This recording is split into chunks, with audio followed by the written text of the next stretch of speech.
Hello बच्चों, चलिए प्रश्न को समझते हैं। प्रश्न है आपके सामने कि कौन से आयन जलीय विलयन में रंगीन होंगे। टाइटेनियम 3 प्लस और प्रत्येक के लिए कारण बताइए। तो आपको बताना है कि टाइटेनियम 3 प्लस आयन जलीय विलयन में रंगीन होगा या नहीं होगा। यदि होगा तो इसके लिए आपको कारण बताना है। तो इस प्रश्न की जो मुख्य अवधारणा है वो ये है कि आपको पता होना चाहिए टाइटेनियम 3 प्लस जलीय विलयन में रंगीन है या फिर रंगहीन है।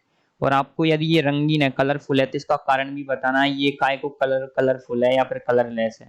तो सबसे पहले प्रश्न में आपसे पूछा गया है कि कौन से आयन जलीय विलयन में रंगीन होंगे। तो जलीय विलयन में वो आयन जिनके अंदर क्या होता है, डी कोष के अंदर अयुग्मित इलेक्ट्रॉन पाए जाते हैं, वो क्या होते हैं, आपके रंगीन आयन बनाते हैं।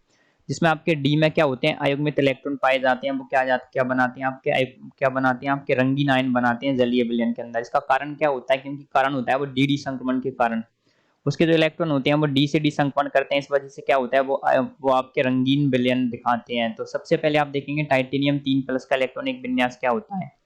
टाइटेनियम का परमाणु क्रमांक होता है 22 और इसका जो इलेक्ट्रॉनिक विन्यास आ जाएगा टाइटेनियम 3 प्लस का आ जाएगा आपके ऑर्गन 3d1।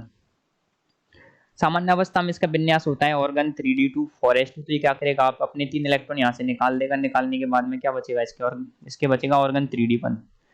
तो देखिए आप यहाँ पर देख सकते हैं कि इसका जो 3D कोष है, जो आपके 3D कोष है, उसके अंदर क्या है, आपके एक इलेक्ट्रॉन पाया जाता है। तो एक इलेक्ट्रॉन पाए जाने की वजह से हम ये भी जानते हैं कि आपके जो डी कोष होता है वो क्या होता है, जलीय अवस्था में क्या होता है, आपके ये आपके T2G और EG कक्षक के अंदर बढ़ जाता है।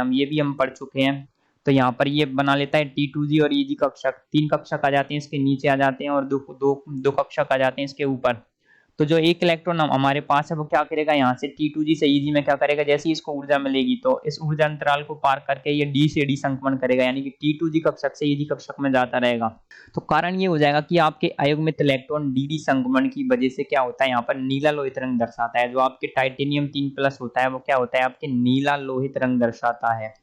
तो आशा करते हैं आप समझ पाए होंगे कि किस प्रकार से टाइटेनियम 3 प्लस क्या होता है, आपके रंगीन होता है, कलरफुल होता है और इसका जो रंग होता है वो होता है नीला लोहित। और क्या होता है ये भी आप समझ पाए होंगे। धन्यवाद।